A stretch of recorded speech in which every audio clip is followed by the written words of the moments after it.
We grew up together. Our mothers were different, but the pharaoh was our father. There were so many mothers and children by our father, it was hard to keep track.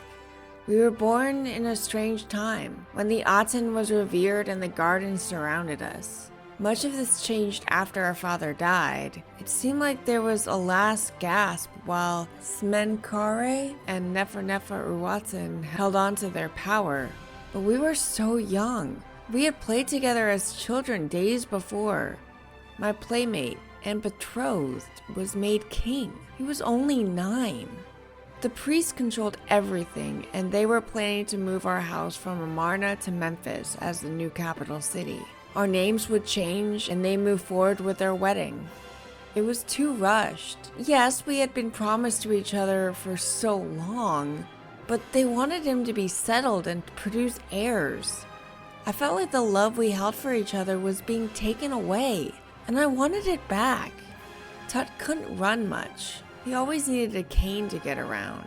I liked running back and forth and tried to make sure he didn't feel left behind. He looked a bit sad, but held his good humor.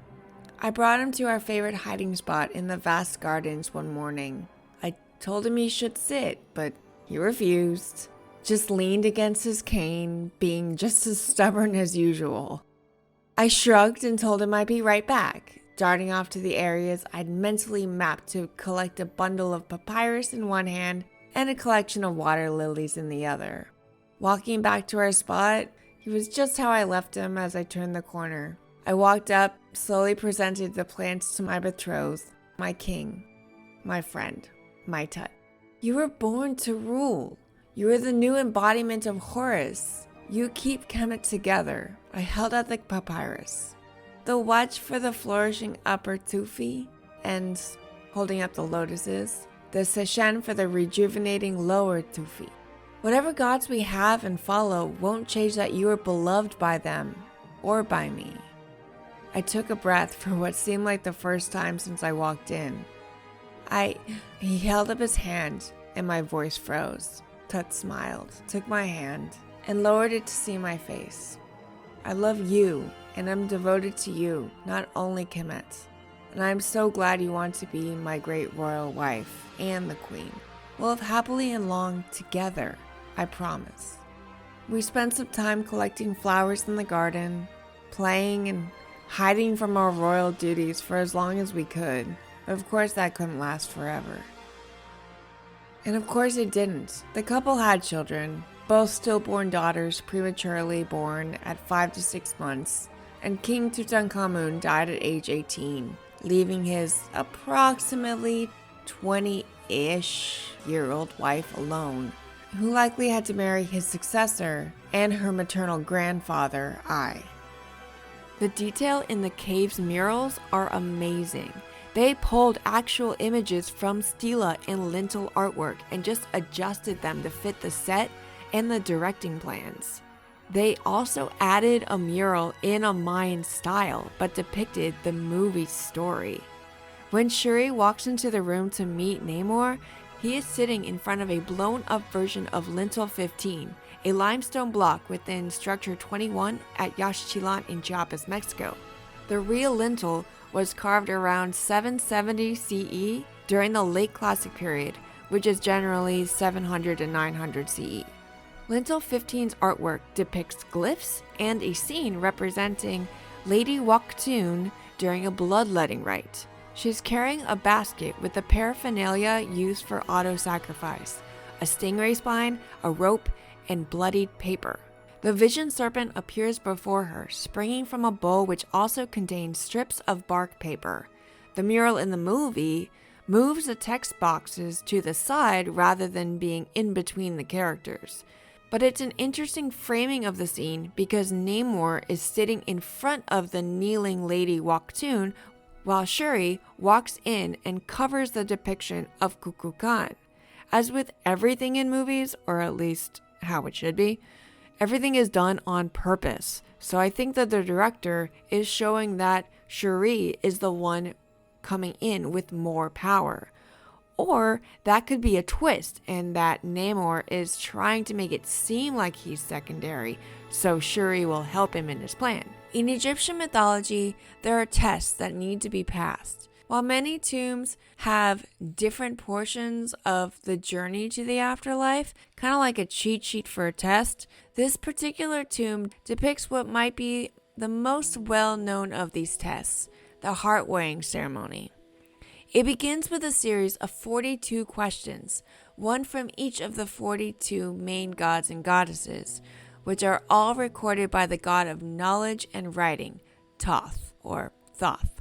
All of these can only be answered honestly, as it is believed that it was not possible to lie to the gods, even if you wanted to. And all of the answers had to be no. For example, the question would be, have you ever killed anyone? And the way that you would answer that must be, Hail Isis, no, I have never killed anyone. The questions would continue and become more difficult to answer no to. Questions like, have you ever lied? And who among us can say that we've never lied before? With each yes, the heart, which is weighed against an ostrich feather on the scales of Ma'at, becomes increasingly heavy. If the heart were ever to touch the ground, the demon goddess Amut the Devourer, who is an amalgamation of a crocodile head, the upper body of a lion, and the lower body of the hippo, will eat the heart, and the person, along with their soul, would just cease to exist. But Khnumhotep prepared for everything. By giving a little bit extra praise to Anubis, the jackal-headed god of mummification, Khnumhotep was able to secure a little bit of help as he tries to win the favor of the gods in the heart-weighing ceremony. Anubis is painted adding a weight to the side of the scales with the feather in case Khnumhotep has done some things that would weigh on his heart. And because the next panel is drawn, the heart proves to be light enough to pass the test. After the heart-weighing ceremony, Horus leads Khnumhotep to his afterlife, where Osiris, the hero god of the underworld, Isis, his wife and sister, and Nephthys, their other sister, are all waiting to welcome him to paradise. In front of the seated Osiris is a huge eye with a bird body holding a feather staff. This is a depiction of Khnumhotep's Ba, the personality, another part of the soul, which would normally be sailing on Ra's solar barge through the underworld. Other than from etymological roots, why do chimeras even exist? In the case of the Greek griffin, some scholars think that they were based on the fossilized remains of dinosaurs, much like the idea of the dragon.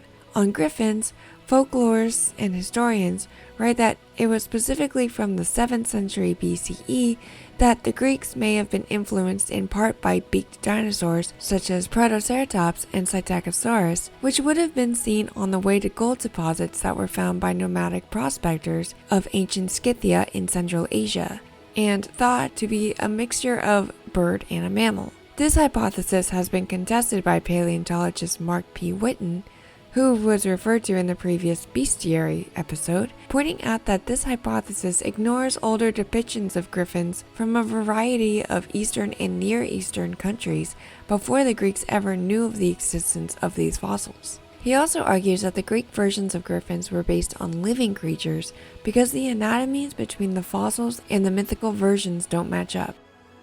The best way to support the podcast, at least for right now, is to subscribe, rate, and review, as this can help it reach a wider audience and kind of get the word out to the general public, and maybe inspire some new people. All the music used was by Scott Buckley, who you can find at scottbuckley.com.au. In the meantime, stay curious, keep taking those detours, and I'll see you next time. Thanks again.